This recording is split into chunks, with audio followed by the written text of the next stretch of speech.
The prairie wind carried with it the smell of dust and dry grass, whistling through the wooden posts of the McGraw ranch. Caleb McGraw leaned against the worn barn door, staring out at the horizon where the sun was slipping low, painting the sky in bruised shades of crimson. It had been another day of silence, another day of tending cattle and mending fences, the kind of life he had built to keep the world at arm's length. But tonight, that silence was broken. When he slid the barn door open, expecting nothing more than the scent of hay and horses, he stopped dead in his tracks. There, curled against a stack of straw, her face streaked with dirt and blood, was a woman. Her dress was torn at the sleeves, her hands scraped raw, and her breathing shallow as though each breath might be her last. For a moment, Caleb thought she might already be gone. But then her lips trembled, forming words so faint he almost didn't hear them. "Please, just make it quick." The whisper drifted through the barn like a ghost. Caleb froze, the weight of her plea pressing against him harder than the revolver at his hip. He had heard many voices beg in his time on battlefields, in back alleys, but this was different. This wasn't fear of death. This was exhaustion, a surrender deeper than any wound. He crouched down, his shadow falling across her broken form. "Who did this to you?" he asked, his voice low, cautious, carrying both suspicion and something else, something he hadn't felt in a long while. Glassy and filled with a hopeless fire. She shook her head. "Doesn't matter. They'll come for me, and for you too, if you don't stay out of it." The warning cut sharp, but Caleb didn't move away. Instead, he reached out, brushing a streak of blood from her cheek. She flinched at his touch, as though every kindness now felt like a threat. "You're asking me to end it," he murmured. "But I don't think that's what you want." Her lips parted, but no words came. Only a faint tremor that betrayed the war raging inside her. The barn seemed to hold its breath. Caleb straightened, his jaw tightening. But as he looked at her, beaten and desperate, something in him stirred awake. She struggled, fists pressing against his chest, but her strength was gone. "You don't belong in the dirt," he said firmly. And with that, he carried her across the yard toward his house, knowing full well that whoever had hurt her would come, looking, and that by saving her, he had just declared a war he could never turn back from. The wooden floorboards groaned under Caleb's boots as he stepped into his cabin. The woman cradled carefully in his arms. The fire in the hearth had burned low, but a faint warmth lingered. He laid her gently on the worn leather couch, pulling a wool blanket over her trembling frame. She tried to speak, her voice breaking into a cough. Caleb poured water from the jug on the table and lifted the cup to her lips. "Easy," he said, steadying the cup. Her eyes searched his face, scanning every line, as if trying to decide whether he was a savior or another kind of danger. Why are you helping me?" she whispered. Caleb leaned back in the chair opposite her, shadows flickering across his stern face. "Because someone ought to, and because I know the look of someone who's given up. I've worn it myself." Then she spoke, her voice fragile but edged with steel. "My name's Elena," she said. "Elena Carter. They came from my family. Men dressed as land agents. Said we owed debts we never made. My father tried to fight them. I ran. They followed. I don't even know how I ended up here." Caleb's jaw tightened, pushing good people off their land. But to see the proof of it lying in his home was something else entirely. "They'll come," she said again, pulling the blanket tighter around her. "And when they do, you'll lose everything you've got."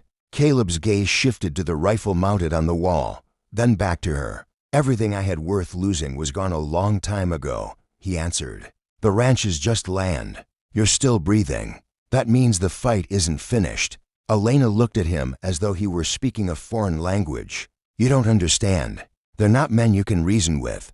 They'll kill you just for standing in their way." Caleb rose from the chair, crossing to the window. The night outside was heavy, the plains silent as if waiting. "Then let them come," he said quietly. For the first time since she'd stumbled into his barn, Elena's face softened, confusion flickering into something almost like hope. She wanted to believe him, but fear still held her tight. Caleb turned back, meeting her eyes. "Rest, you'll need your strength. Tomorrow, we'll decide what comes next." And though she closed her eyes, pretending to sleep, her heart raced with questions. Who was this man who carried such scars in silence? And why, when she had begged for an end, Had he chosen instead to give her something far more dangerous, another chance to live?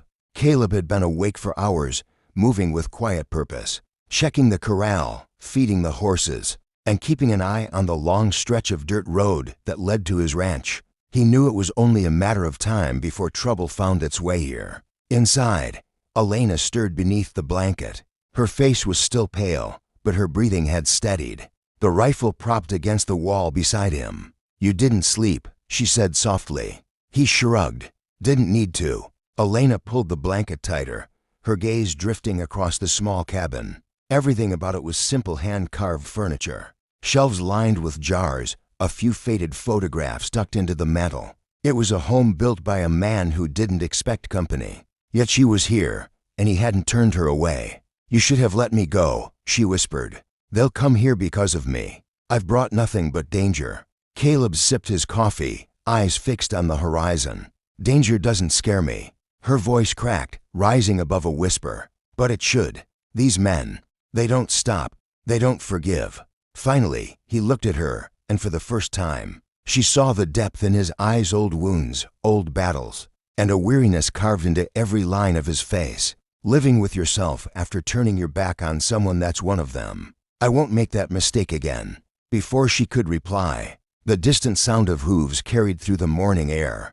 Caleb was on his feet instantly, crossing to the window. Dust rose in the distance, 3 riders, moving fast, their figures cutting sharp against the dawn. Elena's breath hitched. "It's them. Then it's time we had ourselves an introduction. You can't face them alone." "I'm not alone," Caleb said, glancing at her with the faintest trace of a smile. "Not anymore." The riders grew closer, the pounding of their horses echoing through the valley. Elena's heart thundered in her chest, fear pressing against her ribs.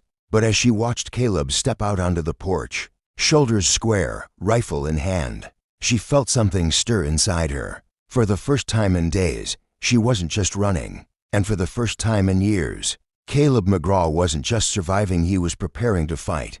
The hooves thundered louder with every second.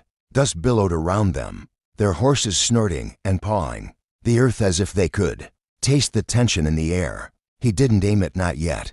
His silence alone was enough to slow the riders as they approached. The man in front wore a black coat despite the morning heat, a wide-brimmed hat shadowing his sharp features. His smile was thin and cold, the kind of wolf wears before it bites. The 2 men behind him were rougher, all scars and swagger, their revolvers hanging loose at their sides. "Well," the leader drawled, swinging down from his horse with a practiced grace, "ain't this something?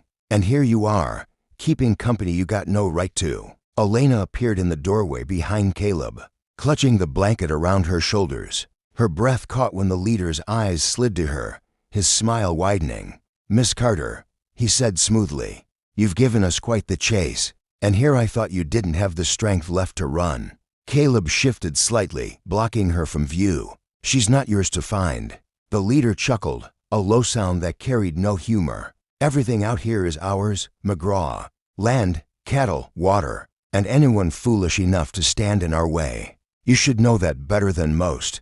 Caleb's grip on the rifle tightened, but his voice stayed calm.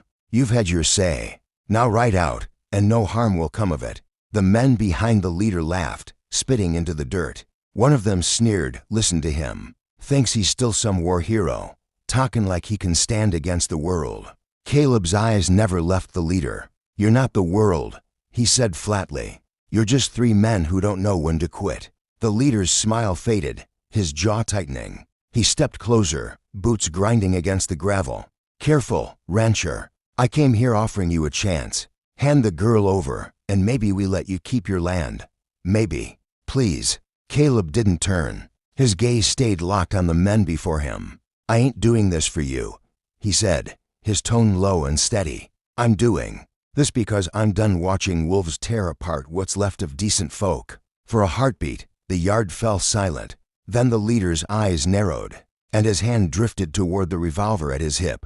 And Caleb McGraw, the quiet rancher, prepared to remind them why some men were better left untested. The moment stretched thin, like a rope about to snap. Dust swirled around the ranch yard, and the creak of leather and faint jingle of spurs were the only sounds. Caleb's eyes were steady, his rifle loose but ready. The leader's hand hovered near his revolver, daring him, testing him. One of the riders spat in the dirt. "Why waste time talkin'? Let's put him down and take the girl." That was all it took. The wolfish grin slid across the leader's face as his hand flashed for his gun. But Caleb McGraw was faster. One rider's hat flew into the dust as he toppled backward from his saddle, hitting the ground with a thud that silenced even the horses. The other man lunged forward, drawing his revolver. But Caleb was already shifting, chambering another round. The shot slammed into the post beside the man's head, splintering wood and sending him scrambling for cover. "Enough," the leader roared, fury flashing in his eyes. "You're macking yourself a dead man, McGraw." Caleb's stance never wavered. "Already been close enough to dead," he said calmly. "Doesn't scare me much anymore." Behind him, Elena clutched the doorway, her breath sharp in her chest. She wanted to scream, to beg him to stop, but something in the way he stood unyielding, silent, like the land itself, froze the words on her tongue. The remaining rider crouched low, firing wildly toward the porch. Bullets tore into the wood, shattering a window. Caleb ducked, sliding to the side of the railing, and returned fire with precise calm. The man's scream split the air as he dropped his revolver, blood blossoming across his arm.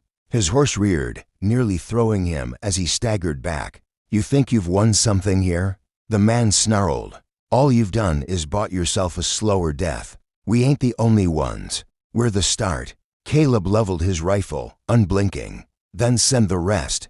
But if you or your kind set foot on this ranch again, I'll put you in the dirt myself." For the first time, the leader hesitated.